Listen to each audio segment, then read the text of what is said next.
रामदेव जी, आपका what India thinks today और Bharatvarsh TV9 Bharatvarsh के सत्ता सम्मेलन में। बहुत बहुत धन्यवाद सुमेरा जी, और आपका भी, और प्रगति जी आपका भी, और TV9 की इस पहल का।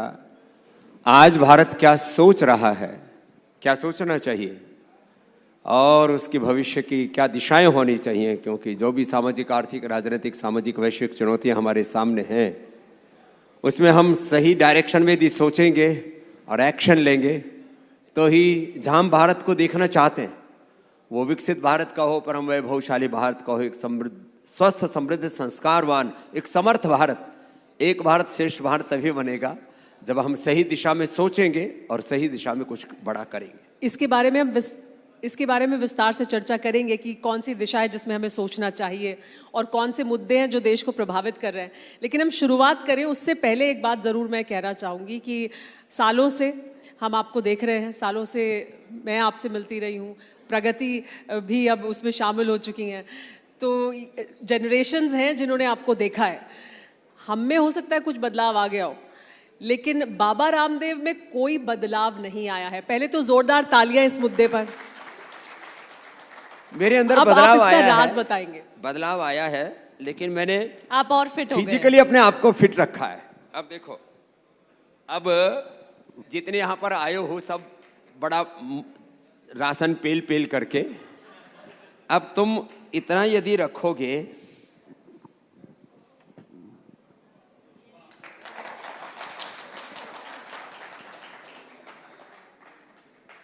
बदलाव आना चाहिए लेकिन कमर का घेरा नहीं बढ़ना चाहिए।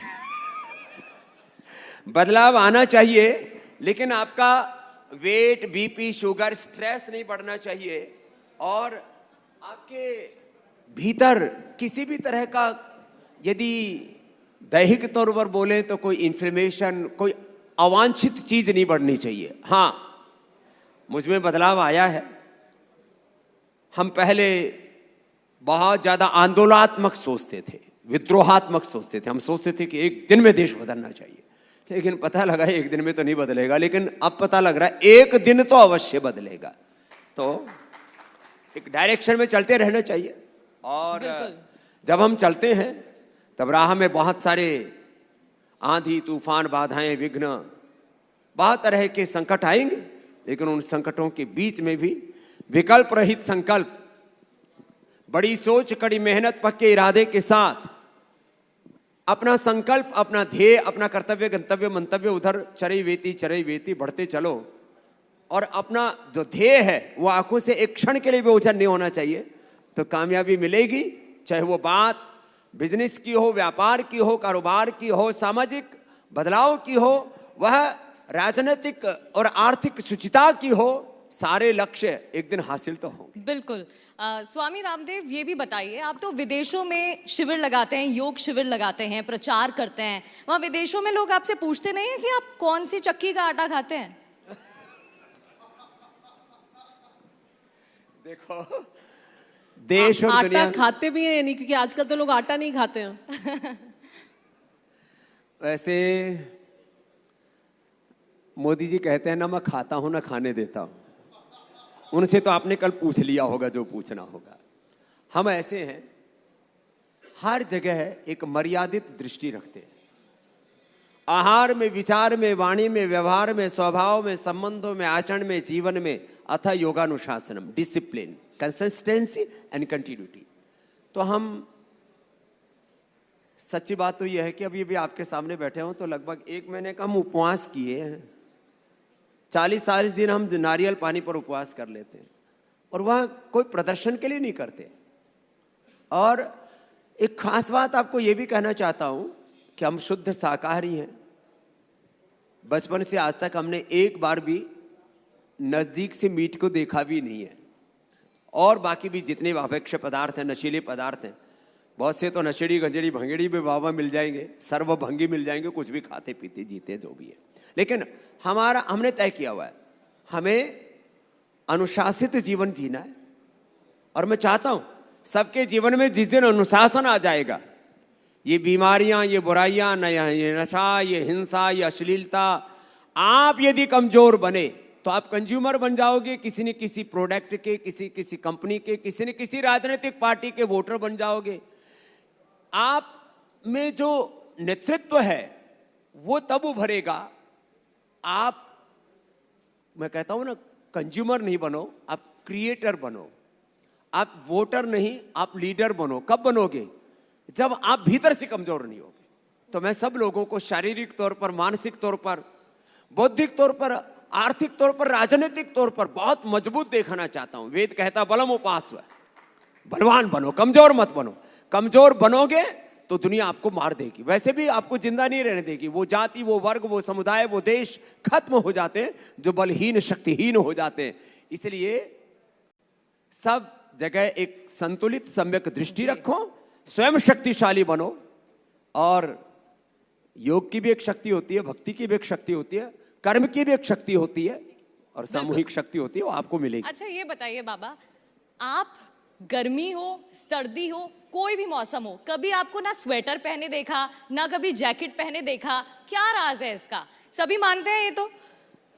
एक तो मैं अपना अंदर का हीटर ऑन करना जानता हूं, अंदर की कूलिंग ऑन करना जानता हूं, और वो शारीरिक तौर पर भी, मानसिक तौर पर भी। जब बहुत बड़ा विचारों का वेग, तूफान, आग उठती है, ज्वालामुखी जैसे उठते हैं, तो उस समय भी अपने आप को प्रशांत कैसे करना है ये भी जानता हूं। जब बाहर बहुत ठंडक है तो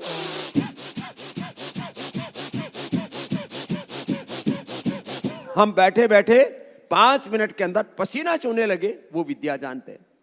तो जब अंदर ही गर्मी है, अंदर सुख है, अंदर शांति है, अंदर आनंद है, तो बाहर की इस भीड़ के बीहड़ में अपने आप को हम अपने कहते हैं ना, फजीता नहीं करवाते। तो अंदर से अपनी भीतर की गर्मी को, अंदर से अपने भीतर की शीतलता को, चाहे वो तन की हो या मन की हो, शीतली, शीतकारी, चंद्रभेदी, भ्रामरी उद्गीत, मन शांत हो जाएगा। भस्त्रिका, कपालभाति, अनुलोम विलोम,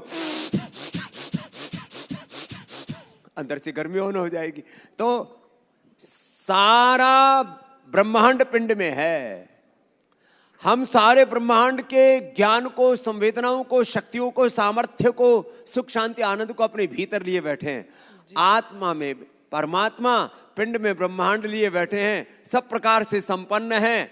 और इसलिए हमारे भीतर कुछ पाने की ललक नहीं है, कुछ खोने का भय नहीं है। हाँ, फिर जो कुछ है अपना कर्म करना है। तो इसलिए आपको सर्दी नहीं लगती। लेकिन देश में 2 लोगों के बारे में ये कहा जाता है कि उन्हें सर्दी नहीं लगती। एक बाबा रामदेव को सर्दी नहीं लगती और एक राहुल गांधी को सर्दी नहीं लगती। आप किसको बीच में ले आए? देखो, राहुल गांधी जी का तो उनसे पूछना, वो क्या खाते हैं, क्या पीते हैं। ना मैं चाय पीता हूँ, ना कॉफी पीता हूँ, ना कोई ड्रिंक लेता हूँ, ना कोई मैं जिम में जाता हूँ, ना मेरी कोई गर्लफ्रेंड है, ना मेरा कोई बॉयफ्रेंड है, ना मैं कहीं विदेश में जाता हूँ, ना मैं कहीं देश में भी किसी के साथ में कोई जो है गुप्त संबंध रखता हूँ। हमारा तो पूरा मामला ओपन एजेंडा है। हाँ, ये अलग बात है कि कोई भी प्रैक्टिस करके, महर्षि दयानंद से किसी ने पूछा था कि आप पूरे, वो तो खाली एक छोटी लंगोटी में रहते थे, बोला आपको सर्दी क्यों नहीं लगती? बोले तुम्हारे चेहरे को सर्दी लगती है, तुम्हारी नाक को, तुम्हारी आंख को सर्दी लगती है।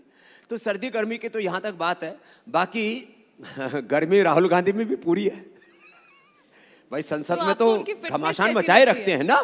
तो आदमी को बाहर की सर्दी गर्मी वाला मामला कम है, भीतर की गर्मी जैसे हमारे हेमंत जी में पूरी बरकरार रहती है। यद्यपि आज थोड़े हमसे लेट हो गए, वो सोच रहे थे बाबा जी पता नहीं कितने बजे आएंगे, लेकिन मेरा नियम है पिछले 50 सालों का। प्रगति तो शायद तब अभी 25 साल के 30 के आसपास घूम रही होगी, सुमेरा जी थोड़ी सी बड़ी होंगी। एक दिन भी मैं अपने वैयक्तिक किसी कार्य में भी और सार्वजनिक कार्य में मैं लेट नहीं होता हूं। समय की पूरी प्रतिबद्धता रखता हूं, और ये जो बाहर के संसार की उथल पुथल है ना, इसकी परवाह भी नहीं करता हूं। चाहे जग बैरी हो जाए, मुझे अपने कर्तव्य से कोई हटा नहीं सकता, डिगा नहीं सकता। कितना ही लाभ हो, कितनी हानि हो, कितना ही मान हो, कितना ही अपमान हो, आदर हो, अनादर हो, इसकी परवाह नहीं करता। जो कर्तव्य है, स्वधर्म है, स्वधर्मे निधनम श्रेय, उसका पालन करना है, ऐसी दृढ़ता होनी चाहिए। तो इसके ऊपर पूरा अडिग रहता हूं। बाकी तो दुनिया का झमेला है, इसके चक्कर में ज्यादा पड़ते नहीं, इसलिए तो सन्यासी। स्वामी रामदेव जी, मैं एक बार फिर से राहुल गांधी पर आऊंगी। आपको उनकी फिटनेस कैसी लगती है? वो तो मार्शल आर्ट्स करते हैं, आइकिडो भी करते हैं, कैसे देखते हैं? योगा भी करते हैं। भैया आप देखो, ज्यादा ही आपको असलियत जाननी हो तो एक दिन स्वामी रामदेव को और राहुल गांधी को आमने सामने खड़ा कर दो, फिर तो कि भाई वो कितना मार्शल आर्ट जानते हैं, वो कितना रेसलिंग जानते हैं, कौन किसको पटकनी मारेगा। तो आप तो ऐसे लड़ाई करवाना चाह रही हो। लेकिन लेकिन एक बात जरूर कहता हूं, ये फिटनेस होनी चाहिए। देखो, राजनीतिक एजेंडा उसका अलग है। अब मैंने कुछ भी बोल दिया ना राहुल गांधी के बारे में, मुझे पता वो ब्रेकिंग बन जाएगा। मैं राहुल गांधी की बड़ाई करूंगा तो कहेंगे स्वामी रामदेव ने पलटी मारी। नहीं, मैं यदि उनकी निंदा करूंगा तो कांग्रेस कहेंगे बाबा जी हमने आपका क्या बिगाड़ रखा, हमारी खाट क्यों खड़ी करने में लगे। स्वामी जी, आप तो जो आपके मन में होता है आप साफ बोलते हैं ना, तो आप जो लेकिन मैं अभी समझदार हो गया हूं। पहले सीधी सीधी टक्कर मारता था, अब मैंने पहले सोचता था कि डिप्लोमेटिक बात क्यों करते हैं, तो मैंने सोचा कि भाई डिप्लोमेटिक बात कई जगह तो करनी पड़ती है। मेरे से पूछा ईरान और अमेरिका का क्या होगा, मैंने कहा ना अमेरिका हारेगा और ना जो इराक हारेगा, ना अमेरिका जीतेगा ना ईरान जीतेगा। फिर ये लट्ठम लट्ठा क्यों हो रहा है, गुत्थम गुत्था क्यों हो रखा है? ये तो खाली एक वर्चस्व की, एक उन्माद की लड़ाई है। तो ये सारी दुनिया में कुछ चीजें ऐसी होती है जिनका साफ साफ उत्तर नहीं दे सकते। तो राहुल गांधी जी के बारे में इतना ही कहता हूं, उन्होंने जो अपनी फिजिकल फिटनेस बरकरार रखी है वो फिट रहें, राजनीतिक रूप से ऐसे ही लड़ते रहें, क्योंकि लोकतंत्र तो पक्ष और विपक्ष के दोनों के सक्षम होने से चलता है। हमारी शुभकामनाएं हैं। बाकी हम पॉलिटिकल ओपिनियन अपनी नहीं रखेंगे राहुल गांधी के बारे में। ठीक है, चलिए राहुल गांधी को भी छोड़ते हैं और ईरान और अमेरिका पर भी आएंगे। लेकिन विदेश से पतंजलि का जो साम्राज्य वो कितना बढ़ता जा रहा है, इसकी अलग अलग समय पे बहुत सी खबरें आती हैं। हाल ही में खबर आई कि आपकी रूस के साथ भी एक अच्छी डील हुई है, यानी अब रूस में भी लोगों को आप और ज़्यादा योग भी सिखाएंगे, पतंजलि के और आयुर्वेद के जो प्रोडक्ट्स हैं वो भी उन तक पहुँचेंगे। ये सच है कि रूस में भी अब बढ़ रहा है योग का आपका साम्राज्य? भारत का सिद्धांत, भारत का सामान, दोनों की विदेश में डिमांड है। भारत का विचार भी, भारत का व्यापार भी दुनिया में बढ़ेगा, क्योंकि भारत जो है वो अधिनायकवाद, साम्राज्यवाद, पूंजीवाद का विचार नहीं रखता है। भारत पूरे विश्व को एक बाजार नहीं, अपना परिवार मानता है। और उसी भाव से पूरी दुनिया, सुमेरा जी मैं आज आपको कह रहा हूं, आने वाले 5-10 सालों में आप इसको देखना, पूरी दुनिया नेचुरल मेडिसिन,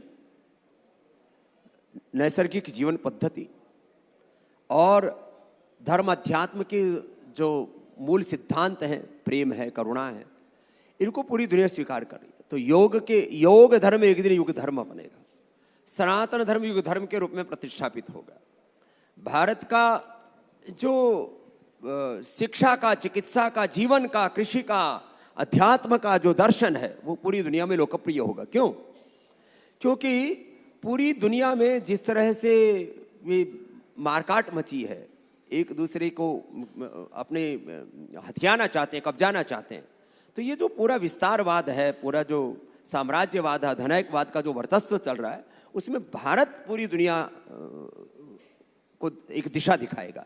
तो इसमें पूरी दुनिया के 200 देशों में आने वाले समय में, जैसे आज लगभग 50,000 करोड़ के टर्नओवर के साथ भारत का सबसे बड़ा एफएमसीजी का ब्रांड बना है। आज से मात्र 10 साल पहले किसी ने सोचा था? लोग हमारी मजाक उड़ाया करते थे, मखौल उड़ाया करते थे, अरे ये सब भगवे कपड़े पहनने वाले, ये भीख मांगने वाले सन्यासी, पलायनवादी कहते थे हमको।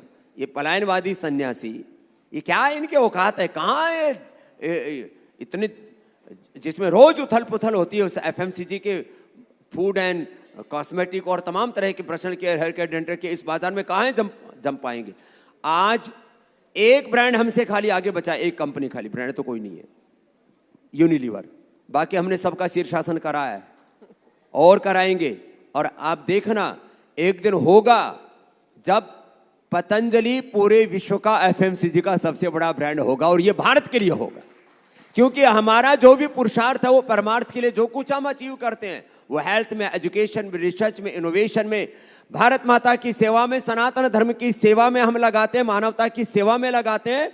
1 कौड़ी स्वामी रामदेव के पास पैसा नहीं है, एक रुपए का कोई शेयर होल्डर नहीं है स्वामी रामदेव। सारा जो भी हमारे पास में जो इन्वेस्टर्स हैं उनके पास, क्योंकि 15-20 हजार करोड़ रुपए लोगों ने लगाया पतंजलि के इस पूरे अनुष्ठान में, तो हमारा जो भी हिस्सा है हमने उसको एक नॉन प्रॉफिट कंपनी और ट्रस्ट के अंदर हमने डाल दिया, जिससे कि जो भी हम अर्जित करेंगे 100% वो समाज की सेवा में लगेगा। यही एक सिद्धांत है ट्रस्टीशिप का, यही है अर्थ से परमार्थ का भारत का दर्शन, जो भारत को विश्वविजयी बनाएगा। लेकिन डोनाल्ड ट्रंप नाराज हो जाते हैं, रूस के साथ कोई अच्छे संबंध रखना चाहे, बढ़ाना चाहे। हमें भी बता दिया उन्होंने कि आप तेल नहीं खरीदे। अब आप अगर रूस को में योग भी सिखाएंगे तो डोनाल्ड ट्रंप नाराज हो गए आपसे। तो ट्रंप की बात उसके देश के लोग तो मानते नहीं है। वो चाहते थे कि न्यूयॉर्क में ये मेयर बन जाए, वहां तो बना नहीं पाए। ट्रंप की बात उसके देश में भी, अब तो उसकी लोकप्रियता इतनी घट गई है, यदि अभी चुनाव हो जाए ना अब जो है तो हार जाएंगे वो। तो जब उसके देश में उसकी बात नहीं मान रहे, वो तो चाह रहा था हम खत्म कर देंगे, पता नहीं 5-5 देश कब्जा करने जा रहे थे गलत जगह हाथ डाल दिया मधुमक्खी के छत्ते में, ईरान में। तो ट्रंप की बात, और क्यों माने हम ट्रंप की बात? और मैं तो कहता हूं ठीक है, कुछ राजनीतिक इस तरह की कूटनीति होती है, उसमें कभी कभी कुछ चीजें बोली जाती हैं, कुछ नहीं बोली जाती हैं। लेकिन हाँ, दुनिया में ऐसा भी कभी कभी होता है कि कुछ ऐसे लोग राजनीति में शिखर पर आ जाते हैं जो बड़े ही उन्मादी सोच के होते हैं। तो मैं इसको, जो कुछ इस समय दुनिया में चल रहा है, इसको राजनीतिक उन्माद बोलता हूं, सत्ता का उन्माद। आज कुछ ये भी बीच बीच में भक्ति की शक्ति भी चल रही है, और कुछ क्या चल रहा था, सत्ता सम्मेलन। ये सत्ता बड़ी खतरनाक है। अपनी सत्ता, अपना वर्चस्व बनाए रखने के लिए विधायिका वाले, कार्यपालिका वाले, न्यायपालिका वाले, खबर पालिका वाले क्या क्या करते हैं, क्या क्या चलाते हैं, राम ही जाने। इसलिए जी बड़ा खतरनाक मामला है। इसलिए ट्रंप के चाहने से दुनिया नहीं चलेगी। ये 4 साल का जो भी इनका टर्नओवर है, इसमें ये उथल पुथल तो विध्वंस तो दुनिया में मचा सकते हैं, लेकिन इसका खामियाजा आने वाले 50-100 सालों तक अमेरिका को भोगना पड़ेगा। और जैसे प्रथम विश्व युद्ध के समय पूरी दुनिया में ब्रिटेन लीड कर रहा था, द्वितीय विश्व युद्ध के बाद अमेरिका पूरी दुनिया को लीड कर रहा है। अब अमेरिका का पतन प्रारंभ हो गया है ट्रंप के इन्हीं उल्टे पुल्टे कर्मों की वजह से। अच्छा स्वामी जी, ये बताइए, सोशल मीडिया पर आपके 2 तरह के जो बयान हैं वो बहुत वायरल हो रहे हैं। एक, जब वो राष्ट्रपति बने अमेरिका के, तो आपने कहा, उनकी तारीफों के कसीदे पढ़ दिए, कहा कि वो तो भारत के पक्षधर हैं। और दूसरी ओर जब उन्होंने टैरिफ लगा दिया तो फिर आपने कहा उन्हें विलन बनाना शुरू कर दिया। टेररिज्म का मैंने बयान दिया था, आज भी कायम है हम उस पर। देखो क्या होता लेकिन आपने उस समय तो तारीफ की थी। देखो, मशीन के बारे में आप कह सकते हो कि ये ठीक, उसमें भी कोई टेक्निकल प्रॉब्लम आ सकती है। आपने कहा था आदमी ऐसा है, भारतीयता कूट कूट के भरी हुई है डोनाल्ड ट्रंप के अंदर। आदमी ऐसा है, वो कभी कभी तो एकदम भगवान जैसा लगता है। अब जब वो जेफरिन एप्स्टीन फाइल खुली और उसमें पता लगा कि ट्रंप से लेकर के, वो बिल गेट्स से लेकर के, बिल क्लिंटन से लेकर के, और एलन मस्क से लेकर के, और किस किस का नाम ले, बड़े बड़े, अरे वो स्टीफन हॉकिंस का नाम सुनकर के दुनिया हक्की बक्की रह गई। ये क्या कर रहा था हमारा लंगड़ा लूला? तो बोले ये सब 7 से लेकर के 15 साल की छोटी छोटी बेटियों को नंगे नचाना, उनके साथ दुराचार करना, फिर उनका खून पी जाना, और फिर कहीं बार मुंह ना खोलने काट करके खा भी जाना, इतनी दरिंदगी भी हो सकती है। तो मनुष्य ये दुनिया की सबसे श्रेष्ठ रचना है, और ये सबसे जाहिल, शैतान, हैवान, नीचता की पतन की पराकाष्ठा में भी जा सकता है। इसलिए किसी भी मनुष्य के बारे में इदम इत्थम कह देना, ये ऐसा ही होगा, ऐसा ठीक नहीं है। इसलिए इंसान तो जब जैसा हो उसको वैसा कहो, वैसा जानो, उसके साथ वैसा व्यवहार करो। इसमें कुछ देव पुरुष है, कुछ सात्विक आत्माएं, कुछ ऋषि आत्माएं हैं, उनके बारे में छोड़ करके बाकी तो जन्म जन्मांतरों का प्रारब्ध कब किसको गुलंची खिला दे, कब किसका विवेक मर जाए और कब कौन गिर जाए, कुछ भरोसा नहीं। तो बाबा रामदेव, आप ये मान रहे हैं कि डोनाल्ड ट्रंप को समझना मुश्किल था आपके लिए भी? मतलब आप थोड़ा पहले उन्हें अलग समझ गलती रहे हो थे, गई। अब अलग समझ पा रहे हैं उनको, उनके व्यक्तित्व को अरे सही नहीं मैं समझ क्या पाया। गलती हो मुझसे गई क्या आपसे। गलती हो गई, सारी दुनिया ही नहीं समझ पा रही है। भारत भी, इसलिए हमारे प्रधानमंत्री जी इतने ज्यादा मुखर व्यक्ति हैं, किसी मुद्दे पर चुप नहीं रहते हैं, लेकिन आजकल वो भी जो है एकदम मौन साधे बैठे। आज अमेरिका के बारे में कौन बोल पा रहा है? किस बात पे प्रधानमंत्री ने मौन साधा है? अरे भाई, ट्रंप कुछ भी बयान देते, प्रतिक्रिया देते कहाँ है? आपने पूछा था कल उनसे?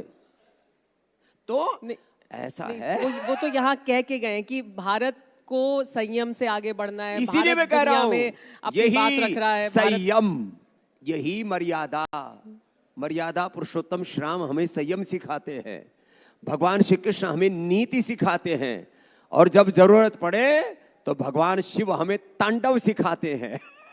तो जब जरूरत पड़े भगवान राम कृष्ण शिव से सीखो, और जिससे जरूरत पड़े वैसे ठोको।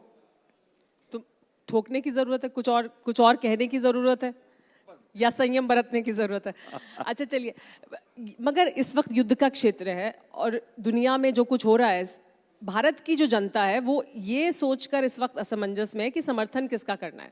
ईरान से हमारे पुराने सांस्कृतिक संबंध हैं, अमेरिका हमारा दोस्त है, इजराइल के साथ हमारे अच्छे संबंध हैं, तो लोग ये सोच रहे हैं कि हमदर्दी किससे रखनी चाहिए इस युद्ध में? ऐसा है, राजनीतिक तौर पर तो भारत सरकार की जो सोच है वो देश की सोच होनी चाहिए।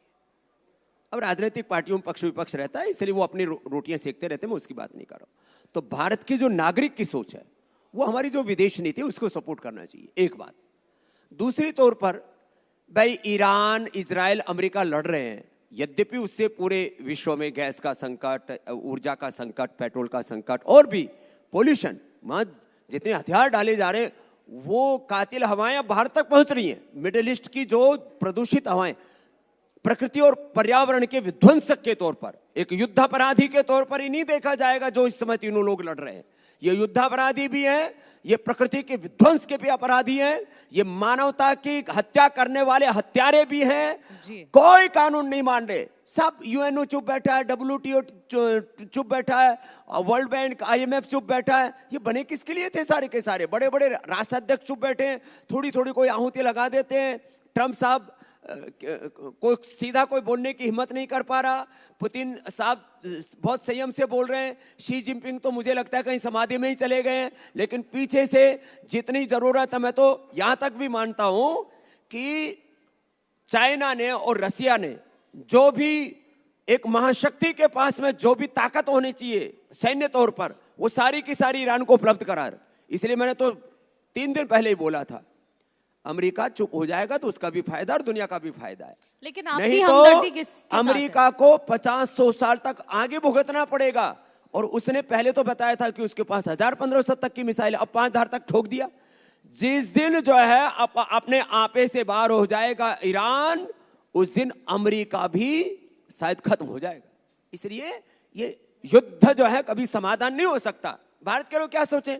भारत के लोग अपना काम कर रहे हैं, किसान अपने खेत में काम करे, स्वामी रामदेव योग कराए, हेल्थ एजुकेशन की बात करें, लोग राष्ट्र निर्माण की बात करें, मीडिया वाला अपना देश के मुद्दे ज्यादा दिखाएं।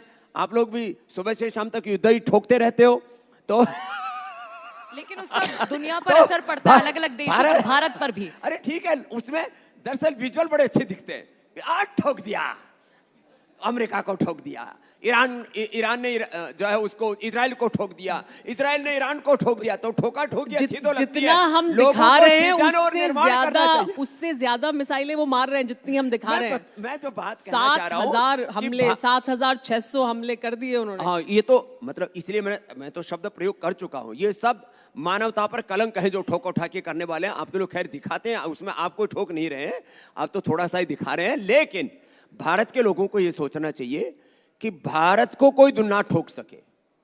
इसके लिए भारत को आर्थिक दृष्टि से इतना ताकतवर बना दो कि हमारा रुपया, डॉलर, पाउंड, यूरो से ज्यादा शक्तिशाली हो। भारत में इतनी सैन्य शक्ति खड़ी कर दो कि अमेरिका भी आंख ना दिखा सके। सैन्य ताकत की दृष्टि से, आर्थिक ताकत की दृष्टि से, राजनीतिक ताकत की दृष्टि से भारत में एक रूपता दिखनी चाहिए। ऐसे राजनीतिक परिपक्वता भारत में आनी चाहिए। सामाजिक ताकत के रूप में भारत में जाति वर्ग समुदायों के नाम पर, ब्राह्मण क्षत्रिय वैश्य शूद्र के नाम पर, हिंदू मुसलमान सिख के नाम पर आपस में कोई बैर ना हो, पूरा भारत एक होकर के जिए, ऐसा होना चाहिए भारत को। सब प्रकार का लड़ाई झगड़ा फसाद भारत में एक तरफ। गर्व से कहो हम ब्राह्मण हैं, गर्व से कहो हम क्षत्रिय हैं, अहीर जाट गुजर राजपूत, अहीर महान, गुज्जर महान, राजपूत महान, शूद्र महान, अग्रवाल आगे बोलो, हम किससे पीछे, हमारा तो नाम ही अग्रवाल है। अब ये जो जातीय महानता के, मजहबी महानता के, हिंदू महान, फिर कहते हैं इस्लाम महान, और फिर थोड़ी देर में हिंदू खतरे में, इस्लाम खतरे में, ईसाईयत खतरे में, सबको कहना चाहिए मैं महान, मेरा राष्ट्र महान, सभी समान और सभी महान। ये सोच होनी चाहिए। ये ईरान और अमेरिका और इजराइल के बारे में सोचने से कोई बात बनने वाली है नहीं। भारतीय समाज के बारे में क्या होना चाहिए जो आप कह रहे हैं उस पर तो आएंगे, लेकिन डोनाल्ड ट्रंप के लिए भी आप कुछ बताना चाहेंगे कि उनको कोई योग बताना चाहेंगे? कभी उनके हाथ पे कोई निशान दिखाई देता है, कभी गर्दन पे निशान दिखाई देता है। अनुलोम विलोम करना चाहिए, थोड़ा भ्रामरी उद्गीत करना चाहिए, और शीर्षासन कर ले तो या तो आर या पाठ ठीक ही रहेगा। हाँ, जरूरी है। ऐसे मतलब सत्ता के शिखर पर काबिज लोगों को इतना उन्माद रखना ठीक नहीं। अच्छा, उनकी ना कई तस्वीरें भी वायरल होती हैं, उनमें देखा जाता है कभी गर्दन पर निशान है, स्किन प्रॉब्लम बता दी जाती है, तो कोई ऐसा योग संदेश आप उन्हें देना चाहेंगे? कोई दवा है आपके पास जिससे कि वो ठीक हो जाएं? उनको गोधन अर्क पिलाना चाहिए। गोमूत्र पिलाने से तन मन शुद्ध हो जाता है, और गाय का घी खिलाना चाहिए, उससे दिमाग ठीक काम करता है। शायद भैंस का घी खा रहे इसलिए वो झूठों की तरह लड़ रहे हैं। लेकिन बाबा रामदेव, देखिए भारत आगे तेजी से बढ़ रहा है। हमने तमाम डील की हैं पिछले दिनों के दौरान, अमेरिका के साथ डील की, यूरोप के साथ डील की, और तमाम डील्स हो रही हैं, और ये जो अब विदेशी सामान है वो भारत में आने भी वाला है। भारत का बाजार खुल रहा है, इस पर क्या कहेंगे आप? इसे कैसे देखते हैं? देखिए, भारत को इतना सक्षम बनाना चाहिए। 150 करोड़ की आबादी है, सब लोग 8 से 18 घंटा काम करें। स्वामी रामदेव सुबह 3 बजे से लेकर के रात को 10 बजे तक सेवा करता है। किसी दिन तो 12 बज जाती है, किसी दिन तो दिन रात बीत ही जाते हैं, अगली सुबह हो जाती है, पता ही नहीं लगता कब दिन हुई, कब दोपहर, कब रात, कब वापस सुबह आ गई। तो भारत के लोगों को 8 से कम 12 या 16 घंटे की मेहनत करने का स्वभाव बनाना चाहिए, और इधर उधर की फालतू की बकवासबाजी में न जा करके 8 घंटे तो भारत के लोग बच्चे मोबाइल में घुसे पड़े। तो एक तो ये डिजिटल फास्टिंग करना चाहिए देश के लोगों को, थोड़ा सा मोबाइल से हटें, और टीवी भी मेरी तरह से लिमिटेड टाइम देखना चाहिए। मैं टीवी अधिकतम आधा घंटा देखता हूं, और अखबार वालों के बारे में कुछ बोल दूंगा तो कल मेरे खिलाफ भी कुछ छाप देंगे। मैं अखबार पढ़ता ही नहीं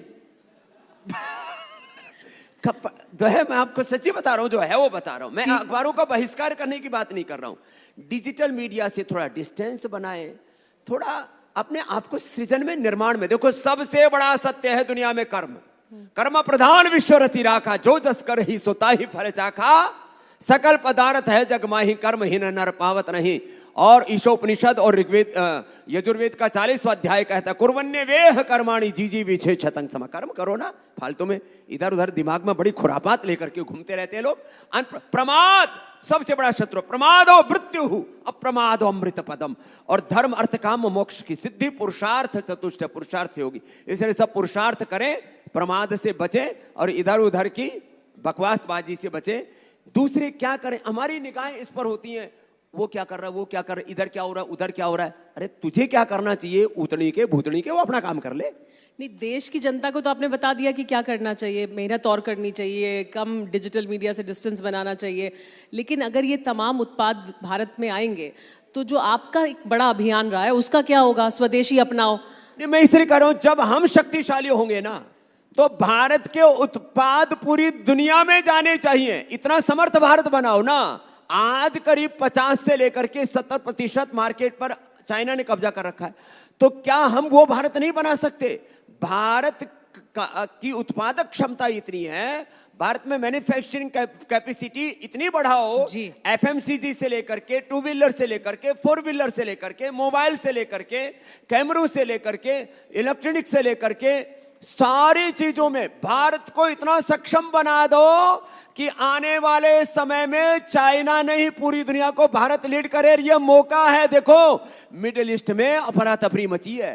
पहले लोग दुबई में जा रहे थे, अबू धाबी में जा रहे थे, मिडिल ईस्ट में सेट हो रहे थे, वहां टैक्सेशन कम था। मुझे पता लगा मुकेश अंबानी ने अपना बंगला वहां बना रखा था दुबई में। शायद वहां जाने की सोचेंगे नहीं, पता नहीं कब की ईरान क्या करके मिसाइल गिर जाए।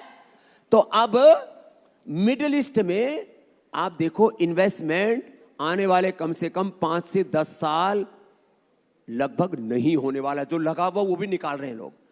यूरोप में क्योंकि लेबर की और बहुत सारी प्रॉब्लम्स हैं, वहां कुछ होने जाने वाला है नहीं। चाइना में जो होना था तो हो लिया। अफ्रीका भी भारत से 50 साल और पीछे है। तो अब पूरी दुनिया का मैन्युफैक्चरिंग हब हम भारत को बना सकते हैं। ये कहते हैं ना आपदा में अवसर, कई बार ये बात खोज सुनाई देती है। तो इस समय मौका है पूरी दुनिया के इन्वेस्टर्स भारत में आए, पूरी दुनिया की मैन्युफैक्चरिंग भारत में हो और पूरी दुनिया को शिक्षा की, चिकित्सा की, हेल्थ की, एजुकेशन की, सब प्रकार की विधायिका की, कार्यपालिका, न्यायपालिका की, खबरपालिका की, मीडिया की दिशा डायरेक्शन भारत से मिले। ऐसा सक्षम भारत बनाओ। ये आज के इस सत्ता सम्मेलन का मेरा पहला संदेश तो ये होगा। और क्योंकि टीवी 9 भारतवर्ष एक ही चैनल है जो अपने साथ में भारतवर्ष लिखता है। ये पहचान है और पूरे भारत की बात करता है। ये तो है। लेकिन आप ये बताइए, जब भारत में अमेरिका के लिए बाजार खोल दिया गया, न्यूजीलैंड के अलावा कितने सारे देशों से करार हुए हैं, तो फिर जो आपका नारा है स्वाभिमान अपनाने का, यहाँ पर स्वदेशी पूरी दुनिया अपनाने का, अब वो एक कैसे ओपन चलेगा? मार्केट की तरह हो गई है। नहीं, सामान तो उनका यहाँ आएगा ना। अरे उनका सामान खरीदे या ना खरीदे, बनाओ। आएगा बाजार में। देखो विचार से मैं 100% स्वदेशी का समर्थक और पुरुषार्थ से इतना सक्षम भारत बनाओ कि भारत को किसी से डरने की जरूरत ना पड़े। अपने भीतर इतनी एफिकेसी लेकर के आओ, इतनी एक्यूरेसी लेकर के आओ। अपने भीतर वो सृजनात्मकता, उत्पादकता, रचनाधर्मिता, अपने भीतर वो सामर्थ्य, अपने आप को इतना समर्थ बनाओ ना, इतना शक्तिशाली बनाओ। आप डरते कब तक रहोगे? अमेरिका से कब तक डरोगे और चाइना से कब तक डरोगे? किसी से भी क्यों डरोगे? जो डरा वो सो मरा। इसलिए अपने आप को समर्थ बनाओ, सब तरह से समर्थ बनाओ। हम डर रहे हैं अमेरिका तौर पर, राजनीतिक तौर पर, औद्योगिक तौर पर, प्रोडक्शन के तौर पर, सब तरह से भारत को समर्थ भारत। हम अमेरिका से डर रहे हैं? देखो हम ना किसी से डरते ना किसी को डराते। यही हमारा वेद हमको सिखाता है। लेकिन कोई हमें डराए तो? डराए तो उसकी मौत आएगी, वो खुद मरेगा। इसलिए कहा न डरते न डराते।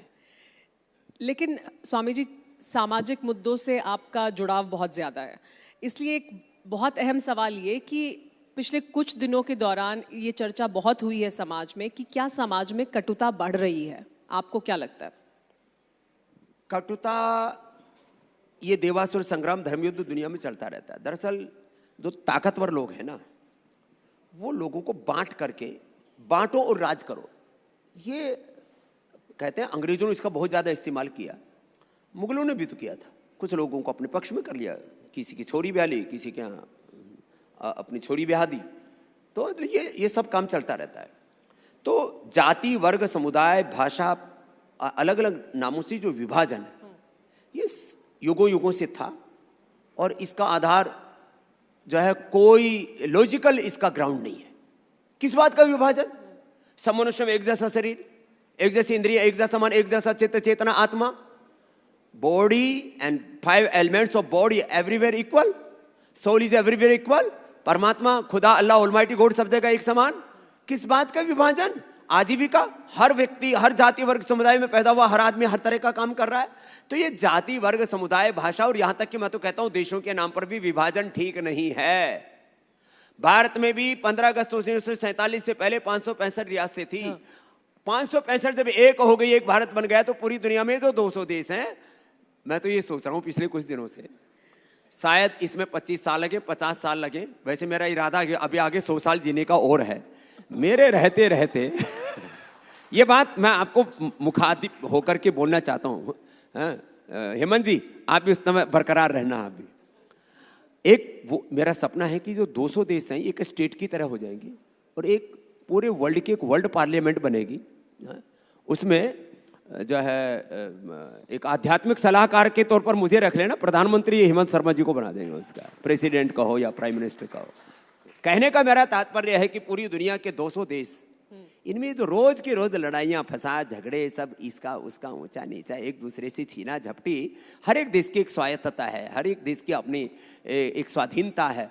अब देखो हिजाब बोले ईरान में पहले तो बोलो बंदिश लगी हुई है, अरे वो सऊदी अरब में हिजाब पहन रहे, वहां अमेरिका को नहीं दिखता हिजाब। तो ये सारी दुनिया में अपने हिसाब से पूरी दुनिया को जो हाँकने की दृष्टि है ठीक नहीं है। दुनिया में भी बहुत डिस्क्रिमिनेशन है, सामाजिक तौर पर, आर्थिक तौर पर, राजनीतिक तौर पर, और भारत में भी डिस्क्रिमिनेशन था, है और थोड़ा थोड़ा तो रहेगा, लेकिन इसका वर्चस्व नहीं होना चाहिए, ये नीचे रहना चाहिए। यतो धर्मस्ततो जयः सत्यमेव जयते, धर्म ऊपर रहना चाहिए, बाकी नीचे तो थोड़ी बहुत उथल पुथल रहेगी। तो जितने भी विवेकशील लोग हैं पूरे देश के, उन सबको कहना चाहिए हम सब एक हैं, सब समान हैं, सभी महान हैं, सब एक ईश्वर की, खुदा अल्लाह ऑलमाइटी गॉड की संतान है, एक धरती माता भारत माता की संतान है। स्वामी जी, कोई भेदभाव नहीं होना। स्वामी जी, आप तो एकता पर गीत भी गाते हैं, तो कोई गीत ही बता दीजिए, एकता की आप बात कर रहे हैं सामाजिक। मंदिर मस्जिद गिरजा घर में बांट दिया भगवान को, धरती बांटी सागर बांटे, मत बांटो इंसान को, मत बांटो इंसान को। हिंदू के लिए ना मुसलमान के लिए, जीना है तो जिए हिंदुस्तान के लिए, आपसी मतभेद हमें जीने नहीं देंगे, देश न रहा तो हम कैसे रहेंगे, एक है लहू का रंग पहचान के लिए, जीना है तो जिए हिंदुस्तान के लिए। जाति पंथों के बंटवारे झूठ कहाए तेरे द्वारे, तेरे लिए सब एक समान, कोई ऊंच न कोई महान, सारा जग तेरी संतान, रघुपति राघव राजा राम, पतित पावन सीताराम, सबको सन्मति दे भगवान, सारा जग तेरी संतान। अच्छा देखो, हमारे यहाँ पर दुर्गा सहस्त्रनाम अभी नवरात्र चल रहा है, विष्णु सहस्त्रनाम, शिव सहस्त्रनाम, भगवान के हमारे यहाँ तो दसियों हजार नाम बताए। महर्षि दयानंद इतने तार्किक थे, सत्यार्थ प्रकाश में 100 नाम लिखे, बोले भगवान के तो अनंत गुण कर्म स्वभाव अनंत नाम है। खुदा, ईश्वर, अल्लाह, परमात्मा, गॉड, ऑलमाइटी, सुपर पावर, कुछ भी बोलो, या मैं तो कहूं प्रकृति कहो, प्रकृति कहो, परमेश्वर कहो, भगवान का विधान कहो, कोई भेद नहीं है। सारी दुनिया सब एक ही बात मानती है। फिर भी ये कुछ धूर्त और चालाक लोग लोगों को लड़ा झगड़ा करके अपने मनसूबे पूरे करने के लिए लोगों को लड़ाते भिड़ाते रहते हैं। तो जितने भी समझदार लोग हैं भैया, जाति के नाम पर, भाषा के नाम पर, वर्ग समुदाय के नाम पर, हिंदू मुसलमान सिख ईसाई जैन बौद्ध आस्तिक नास्तिकों के नाम पर किसी को लड़ने की जरूरत नहीं है। लड़ने से, लड़ाई झगड़े से कुछ मिलने वाला नहीं है। प्यार मोहब्बत से रहो, 2.5 अक्षर प्रेम के पढ़े सो पंडित होए। तो अगर सब एक हैं, तो फिर जब गरबा होता है तो फिर मुसलमानों की एंट्री क्यों बंद कर दी जाती है? और इसके अलावा ईद पर नमाज खुले में नहीं पढ़ सकते। अब आप क्रिसमस की बात कर लीजिए, यहाँ पर क्रिसमस ट्री तोड़ दिए जाते हैं, सेंटा क्लॉज की पिटाई हो जाती है। पर ये जो है, ये भी विभाजनकारी बातें हैं। अब मैं आपसे पूछता हूँ, वो जो मक्का मदीना है, वहां गैर मुस्लिमों का प्रवेश क्यों वर्जित है? आप आंसर दे सकती हैं? लेकिन हिंदू संस्कृति तो ये नहीं तो कहती। ऐसा नहीं मानते। मैं तो एक दूसरी बात कह रहा हूं। मैं ये नहीं कह रहा हूं कि वहां, और हमें जाकर के क्या करना, अपना तो तेरे पूजन को भगवान बना मन मंदिर आलीशान। हमारे तो भीतर ही अपना मंदिर है, अपना खुदा अल्लाह ऑलमाइटी गॉड वाहिगुरु अपने भीतर ही। हमको मक्का मदीना और हमको वेटिकन सिटी जाने की जरूरत नहीं है। लेकिन एक बात ये कह रहा हूं, लोग ना ये जो अविवेकपूर्ण उदारता भी ना बड़ी खतरनाक है, मूर्खतापूर्ण उदारता। आपने किसी मस्जिद में आज तक ओम नमः शिवाय, गायत्री मंत्र, महामृत्युंजय का पाठ सुना है? किसी मस्जिद में? तो आप सारे मंदिरों में ही आप नमाज पढ़वाओगे क्या? किसी उनकी महफिलों में वो आनंद करे ना। अरे हर एक व्यक्ति अपने घर में, कुल में, परिवार में मस्त है ना। आपके घर में कोई दूसरा घुसे, आप दूसरे के घर में घुसे, आपके वैवाहिक जीवन में, पारिवारिक जीवन में कोई दूसरा आकर के टंगड़ी अड़ाए, ठीक नहीं है ना। तो अपने अपने मस्जिद, मदरसे, गिरजाघर, गुरुद्वारे, अपना अपना गरबा, अपनी अपनी महफिल खूब सजाओ। लेकिन सार्वजनिक रूप में कोई घृणा मत फैलाओ।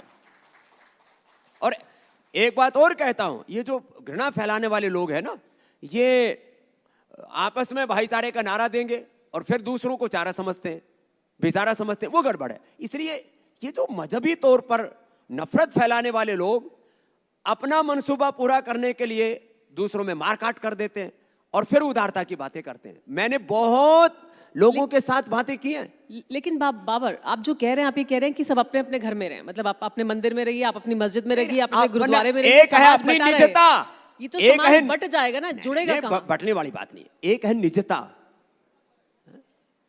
आप मैंने पूछा नहीं आज तक, सुमेरा जी आप विवाहित हैं क्या विवाहित? जी विवाहित हूँ। हाँ, बच्चे भी हो गए? जी बच्चे भी है। ठीक है, थैंक यू। आपके पारिवारिक जीवन में पति पत्नी का जो एक व्यक्तिगत संबंध है उसमें कोई प्रवेश करे तो ठीक नहीं है ना। ऐसे इसको कहते हैं निजता। तो अपनी अपनी निजता का सम्मान करें। सबकी एक अपनी निजता है, एक मर्यादा है। गुरुद्वारे की एक अलग मर्यादा है। मैं तो देखो दिगंबर परंपरा का व्यक्ति, मूलतः मेरा स्वभाव जैसे दिगंबर जैन वाले होते हैं ना, फिर भी मैं लोक मर्यादा में, मैं हिंदू परिवार में पैदा हुआ और सनातनी परिवार में सन्यासी हो गया, इसलिए लंगोटी कम से कम रखता हूं। यह अलग बात है कि रात को सोते समय में जब सोता हूं उस समय मैं दिगंबर होके सोऊं, वो मेरा व्यक्तिगत जीवन है। लेकिन मैं ऐसे जैसे एक दिगंबर परंपरा का सम्मान करता हूं, लेकिन मैं सबसे नहीं कहता कि नंगे होके घूमो। भाई दिगंबर परंपरा अलग है, सिख परंपरा अलग है। उनके गुरुद्वारे में जाता हूं तो मैं भी मत्था ढक करके जाता हूं। तो गुरुद्वारे की निजता अलग है, दिगंबर जैन की मर्यादा अलग है, श्वेतांबर की अलग है, मुसलमान की निजता अलग है, हिंदू की निजता अलग है, रामकृष्ण शिव की उपासना की एक अलग निजता है। तो निजताओं में कोई किसी प्रकार से किसी को बाधा ना डाले और सार्वजनिक तौर पर वैयक्तिक जीवन में सबकी स्वतंत्रता और सार्वजनिक जीवन में सबकी प्रीति। सब नर करे परस्पर प्रीति, चले स्वधर्म निरत श्रुति नीति। सार्वजनिक जीवन में प्रेम होना चाहिए। ठीक है।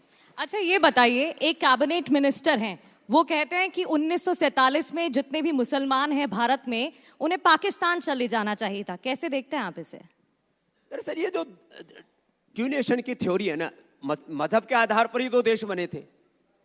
तो जो ये दरअसल एक शब्द है कट्टरता, और कट्टर बड़ा खतरनाक होता है। तो जो कट्टर मुसलमान हैं उनके लिए हिंदुस्तान नहीं है, जो उदारवादी मुसलमान हैं उनके लिए हिंदुस्तान है। कट्टर मुसलमानों के लिए पाकिस्तान बना था। जिनको कट्टरता आज भी करनी है वो ऐसे किसी के बारे में बोला जाए तो कोई दिक्कत नहीं है। बाकी यहां कौन मुसलमान, कौन हिंदू, कौन सिख, कौन ईसाई, आज से 500,000 साल पहले जाकर के देखो, हमारे पूर्वज एक हैं। जरा प्रगति जी, ये प्रगतिशील बात है? सुमेरा जी, आज से 500,000 साल पहले सबकी पूर्वज एक, सबका खून एक, सबका खानदान एक, सबकी प्रकृति एक, सबकी संस्कृति एक, सबकी जड़ें एक। तो भेद किस बात का? तो ये मूल में जाकर के देखोगे तो पाओगे हम सब एक ही हैं। हाँ, एक बात और, हर जाति वर्ग समुदाय के लोगों ने वक्त वक्त पर देश के लिए बड़े काम किए, और हर जाति वर्ग समुदाय में वक्त वक्त पर कुछ ऐसे भी लोग हुए जिन्होंने सामाजिक, आर्थिक, राजनीतिक, धार्मिक तौर पर भूलें की। भूलों को भुलाओ, सब पूर्वजों को एक मानो और उनके नेक रास्ते पर देश को आगे बढ़ाओ। आपस में भेद के बीच मत डालो। इसमें बड़ी गहरी बात है। कुछ लोग एक दूसरे को, उस ब्राह्मण ने उस समय धोखा दिया, उस दलित ने उस समय धोखा दिया, उस मुसलमान ने उस समय धोखा दिया, उसने इस समय ये किया। खराब खराब बात। इतिहास इसी बात को सीखने के लिए होता है। बुरी चीजों से सीख ले, उनको दोहराए नहीं, और अच्छी चीजों से प्रेरणा ले, उससे देश को आगे बढ़ाए। अभी लेकिन ये कहा जा रहा है कि सनातन का अपमान हो रहा है, शंकराचार्य का अपमान किया गया, बटुकों की शिखाएं खींची गई। इसको लेकर कैसे के देखते हैं आप? देखिए, पहली बात तो ये है कि ये थोड़ा खतरनाक स्टेटमेंट है मेरा। भगवान करे डंडे ना पड़े तो अच्छा है। कोई भी व्यक्ति ये कहता है कि मैं 100 करोड़ से ज्यादा लोगों का गुरु हूं। अरे तेरे को गुरु मानने तो कोई, जिसको देखो वही गुरु बना पड़ा है। गुरु वो होता है जिसको देश श्रद्धा से माने, और ये देश किसी एक परंपरा का नहीं है। यहां आदि शंकराचार्य जी भी हैं, मध्वाचार्य जी भी हैं, रामानंदाचार्य भी हैं, रामानुजाचार्य जी भी हैं, वल्लभाचार्य जी भी हैं, गुरु शंकर देव हैं, गुरु माधव देव हैं, गुरु जो है यहाँ पर हमारे कबीर भी हैं, यहाँ पर हमारे वाल्मीकि जी महाराज जी भी हैं, रहीदास जी महाराज जी भी हैं, हमारे यहाँ पर गुरु नानक देव, गुरु गोविंद सिंह, भगवान बुद्ध भी हैं, भगवान महावीर भी हैं। लेकिन संत आप गाड़गे जी, लेकिन, संत लेकिन तुकोजी आप ये महाराज किसकी हैं। ओर इशारा कर रहे हैं? किसकी ओर? एक स्वामी परंपरा अभी का, मुक्तेश्वरानंद की बात तो नहीं कर रहे हैं आप? सुनो तो, एक परंपरा का देश नहीं है ये, एक गुरु का देश नहीं है ये, गुरुओं का देश है, गुरुओं का, ऋषि ऋषिकाओं, वीर वीरांगनाओं का देश है। इसलिए कोई एक गुरु कहे कि मैं 100 करोड़ का गुरु हूं, तो इसका मतलब वो गुरु नहीं, गुरु घंटाल है। आप बात समझिए जरा। मान रहे हैं उनको? सुमेरा जी, आप लोगों को इस बारे में थोड़ा कम पता है। ये देश का स्पिरिचुअल कॉन्स्टिट्यूशन की बात कर रहा हूं। जैसे एक संविधान में बात होती है ना समानता की, जी, भारत में अध्यात्म में एकत्व अनुपश्यता है, लेकिन कोई एक गुरु कहे कि मैं सबका गुरु हूं, अरे तुम सबके गुरु कैसे हो सकते हो? तो इसलिए ये गुरुओं के नाम पर कि मैं सबका गुरु हूं, सारा देश आपको गुरु बोले तो बात है ना। तो ये कोई भी किसी भी तरह से शंकराचार्यों का झगड़ा, जगत गुरुओं का झगड़ा, इसमें हम पढ़ना ही नहीं चाहते। और आप हमको ना डालो तो ये अच्छा, और जितना हमने स्टेटमेंट दे दिया वो भी देश को झिल जाए तो अच्छा है। लेकिन आप साफ नहीं बोल रहे, ऐसा लग रहा है कि आप बचकर बोलना चाहते हैं इस मुद्दे पर। हेमंत जी थोड़ी मदद करो, इतना बोलने के बाद भी साफ नहीं बता रहे, बताओ। अरे हमने बता दिया, ये देश, आप उन्हें शंकराचार्य मानते हैं या नहीं? साझी संस्कृति का देश है, सभी गुरुओं का सम्मान। कोई अपने आप को ये कहता है कि मैं सबका गुरु और मेरी बात सम्मानो, इसका मतलब वो गुरु नहीं, गुरु घंटाल। चलो अगली बात करो। लेकिन ये विवाद तो खत्म नहीं हो रहा है, ये विवाद चलता जा रहा है। विवाद तो जब तक योगी आदित्यनाथ, मुंडे मुंडे मतिर भिन्ना, योगी आदित्यनाथ उनकी तुलना कालनेमी से कर रहे हैं। मतिर भिन्ना, हर आदमी से जिसको पूछो वही ब्रह्म ज्ञानी है, ये दुनिया बड़ी सयानी है। आदमी अपने आप को सबसे ज्यादा समझदार और दूसरों को बेवकूफ समझता है, ये महाबेवकूफी है। इसलिए ये जो विवाद किए जाते हैं ना, किसी भी नाम पर, गुरुओं के नाम पर, आचार्यों के नाम पर, आप कोई बोले ना कि ये शंकराचार्य जगत गुरु कौन है? शंकराचार्य वो है जिसमें भगवान शंकर जैसा तेज हो, संपूर्ण ज्ञान, विज्ञान, प्रज्ञान और समाधि जिसको प्राप्त हो। आदि शंकराचार्य का प्रतिनिधि वो होगा जिसका आदि शंकराचार्य जैसा चरित्र होगा। गुरु रामानंदाचार्य, रामानुजाचार्य, मध्वाचार्य, वल्लभाचार्य और तमाम जितने गुरुओं के मैंने नाम लिए, उनका प्रतिनिधि वो कहलाएगा जिनमें उन गुरुओं की गुरुता होगी।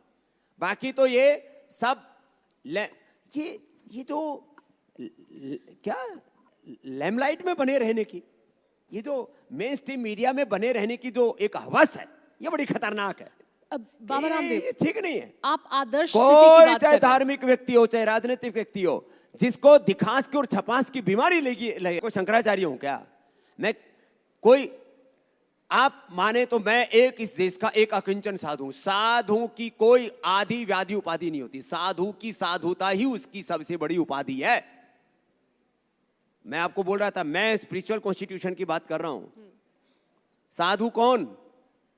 जो सबका हित साधे, जिसने अपने शरीर, इंद्रियों, मन को साध लिया और जिसने अपने आप को अकिंचन भगवान के दासत्व में स्थापित कर दिया है, जो भगवान की शरणागति में जीता है, जिसके चित्त में कोई अहंकार नहीं है, जो किसी की सुबह से शाम तक बजाता नहीं रहता है, ना अपनी बजाता है ना दूसरी की बजाता है, वो साधु है। जो सुबह से शाम तक इसी उथल पुथल में लगा रहे। अरे साधु के गुण लिखे रामचरितमानस में, साधु के गुण लिखे श्रीमद् भगवत गीता में, साधु के गुण लिखे वेदों में। श्रोत्रिय ब्रह्मनिष्ठ होना चाहिए साधु को। गावै सुनाई सदा हरि लीला, हेतु रहित पर हित रत शीला, ऐसा होता है साधु।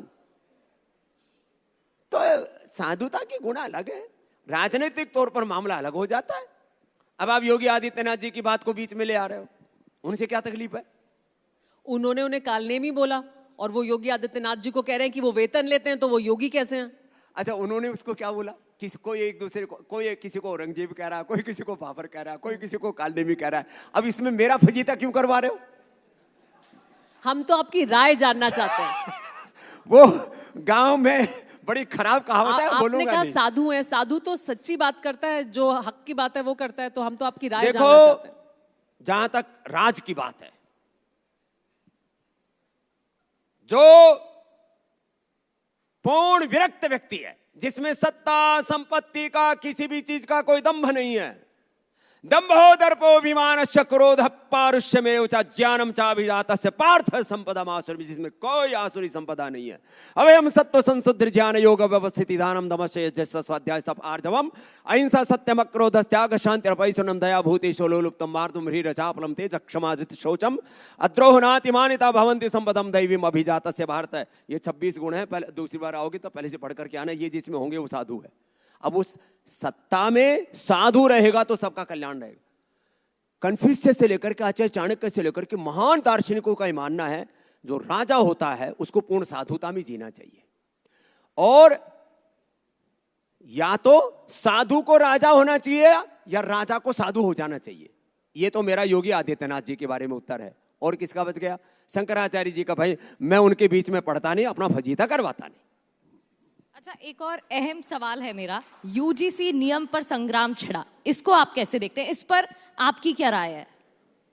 अब ये जो नए नए थॉट प्रोसेस चल गए ना, यूजीसी के बारे में जो बोलेगा अपना फजीता करवाएगा, तो फजीता मैं भी नहीं करवाऊंगा। क्यों?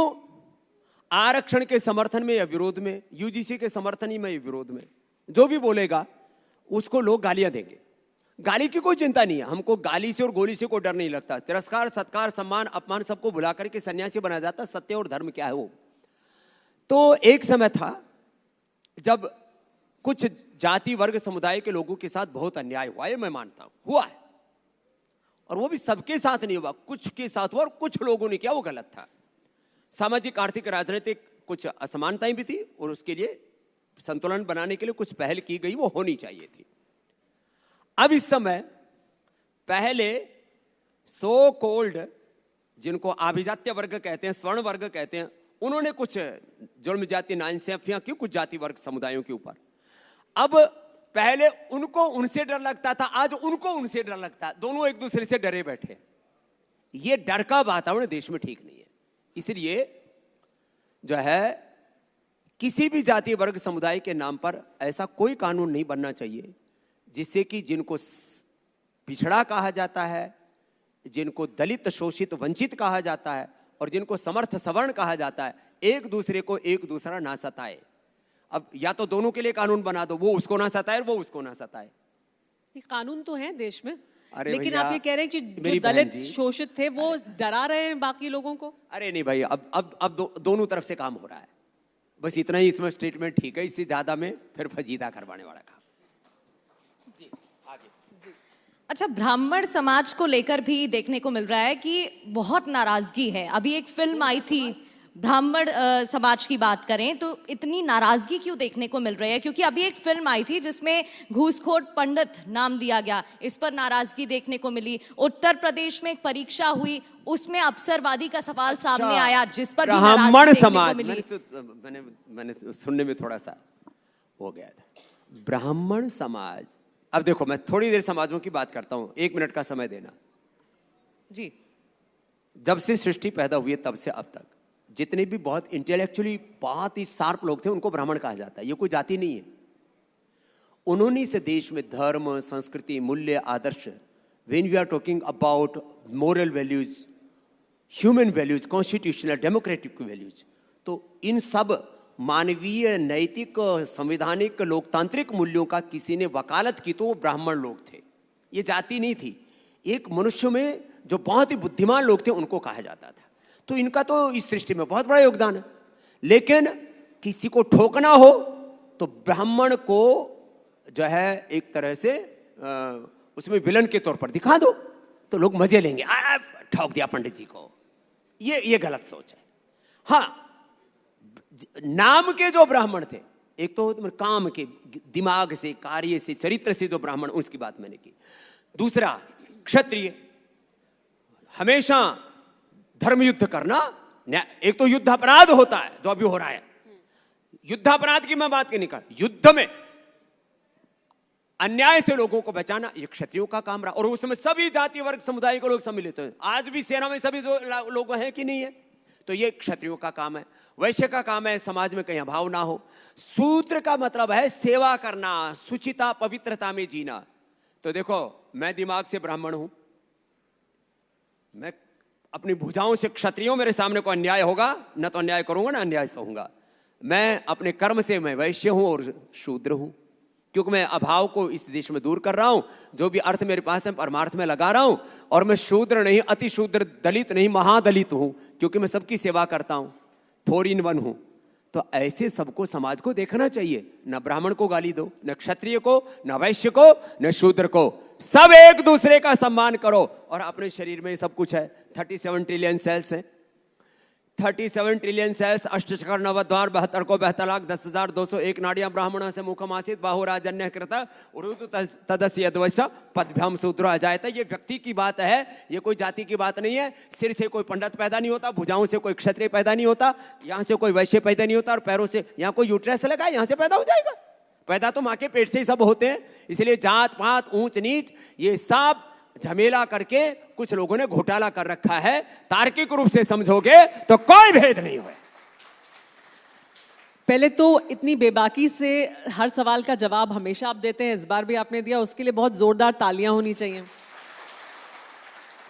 और बाबा रामदेव, हमने ये इतना बड़ा जो मंच बनाया है, ये इसलिए भी है कि आप डोनाल्ड ट्रंप को शीर्षासन सिखाने वाले हैं। बता वो तो दीजिए जरूरी कि कैसे अब करना आपको भी है, करवाता हूं। और आप वहां से वहां तक चल भी सकते हैं। आप तो देखो जी, हाथ के बल चल के भी आप बता सकते हैं। मूल कार्य है, इन्होंने लास्ट में इनको याद आ ही गया, नहीं तो वो आज हमको फंसाना चाह रहे थे, लेकिन हम भी योग कर करके अब सब फंसावट से बाहर निकलने के तरकीब हमने खोज ली है। तो एक तो बहनों, आप भी किया करो ये शीर्षासन। जो शीर्षासन करेगा वो शीर्ष पर रहेगा। ये अब्दुल कलाम साहब शीर्षासन किया करते थे। अरे मैंने सुना है वो मोतीलाल नेहरू, जवाहरलाल नेहरू, इंदिरा गांधी भी शीर्षासन करती थी। मुझे लगता है अब सभी नेताओं को शीर्षासन करना चाहिए, सब शिखर पर रहेंगे। और हाँ, एक दूसरा, जो शीर्षासन ना कर सके तो उनको, जो कर सके उनको, अब ये थोड़ा सा कठिन हो जाएगा जो आप बता रहे थे ना, ये ऐसे, ये यूं करना और यूं करना, और इसमें चलना तो और थोड़ा कठिन हो जाता है। और भी इसमें करना हो तो थोड़ा दंड बैठक लगाया करो, मजबूत बनो। ये चारों तरफ ऐसी लबादा ओढ़ करके इधर इधर चारों तरफ जाए। तो सुबह ऐसे कम से कम 10-20 बार ऐसे, इसको कहते हैं हमारे यहाँ दंड। फिर ये है हनुमान दंड, यूं ऐसे ऐसे ऐसे। और जी फिर बाबा, इतनी हम से बात हम नहीं तो नहीं बनेगी। कर सकते, बट हमारे एक सहयोगी मुझे दिखाई दे रहे हैं, निशांत, वो शायद आपके साथ कुछ योग कर सकेंगे। जी, ये युद्ध भूमि में रोज रहता है। आओ निशांत जी, आइए निशांत जी। देखते हैं आप रोज किसने किसको ठोक दिया, आपको थोड़ा ठोकता हूं। इधर आओ, ऐसे, ये यूं, आइए, थोड़ा तो लगाओ, आओ, ऐसे, और थोड़ा ये यूं, और ये ऐसे, ये ऐसे, थोड़ा, इससे पूरी शक्ति, स्फूर्ति बनी रहती है। हमारे यहाँ तो हरियाणा में सपाटा दल बड़ी जोर से लगाते हैं लोग। और दूध दही खाओ पियो, मस्त रहो, सेहत बनाओ, अपने आप को इतना सक्षम बनाओ कि जहाँ ऐसे, ये ऐसे, और इतना ना हो, इधर आओ, अरे ज्यादा नहीं करो, आओ प्रगति, इधर आओ, जूते उतार के आओ। अरे आओ ना, अरे सूर्य नमस्कार करेंगे, आ जाओ, जूते उतार के आओ, नमस्कार। हाँ, ये ठीक है। देखो, बिल्कुल सिंपल एक्सरसाइज। हेमंत जी, खाए के पान बनारस वाला छोरा, गंगा किनारे वाला, इधर आओ, आजा आजा, चलो प्रणाम आसन। अरे आ जाओ, मुझे प्रणाम नहीं करना, कुछ अगला काम करना है। थोड़ा आगे आओ। अरे बिटिया ऐसे खड़ी हो, इधर इधर मुंह करके, हाँ सभी दिशाओं में। देखो भाई, सूर्य नमस्कार सब कर लो, 5 मिनट सूर्य नमस्कार कर लो। स्वस्ति बंधाम अनुचरे में सूर्य चंद्रमा वैसा चमकते धमकते जियोगे। 1 कर, 2 3 नीचे। निशांत जी ये देखो, अरे कोई दिक्कत नहीं, कोर्ट में कोई दिक्कत नहीं है, करो ना। हाँ करो बिटिया।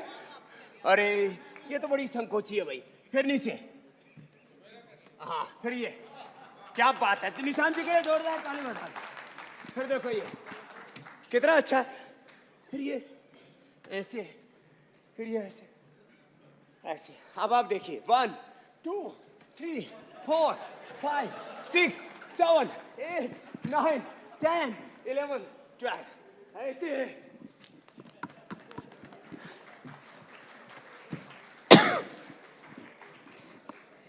इसके बाद सच में आपको स्वेटर की जरूरत नहीं है। बहुत जोरदार तालियां। और मैं यहां पर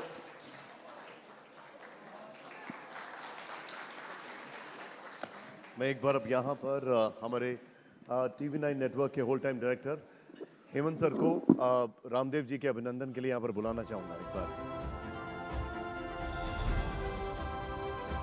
एक बार जरा जोरदार तालियां हो जाए बाबा रामदेव के लिए। और स्मृति जी हमारे साथ आ गई हैं, जोरदार तालियां उनके लिए। स्मृति बहन, आप थोड़ी देर में आई, नहीं तो अभी थोड़ी देर आपसे भी दंड बैठक करवाता। नहीं, लेकिन ये भी प्राणायाम रोज करती हैं, तो हमारी श्रद्धामयी स्मृति बहन जी के लिए भी प्रणाम। हमने आप सब लोगों के लिए मंच तैयार कर दिया है। जब हम आए थे तब यहाँ ऑडियंस बहुत थोड़ी थी, तो धीरे धीरे हमने सब जमा कर दिया। अब अखाड़ा जमा दिया, तुम लोग यहाँ लड़ो, हम जाते हैं। आइए हेमंत जी, आपको बुला रहे हैं निशांत जी। Hemant sir please. अभी दंड बैठक नहीं लगाएंगे, आ जाओ साहब।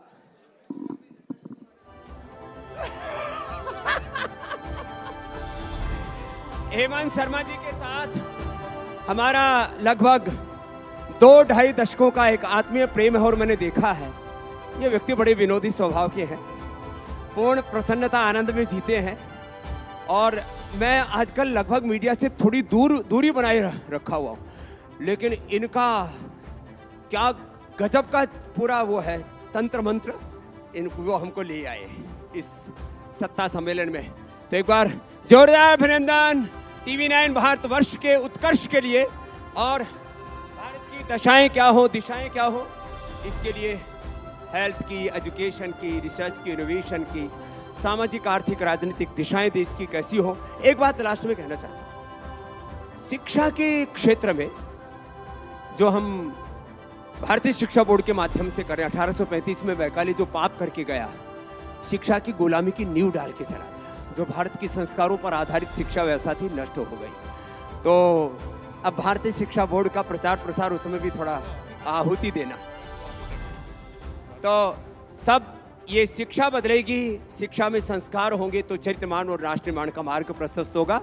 धन्यवाद। एक बार मेरे साथ बोलेंगे भारत माता की। Thank you. Thank you very much. जोरदार तालियां हो जाएं एक बार please. Thank you very much.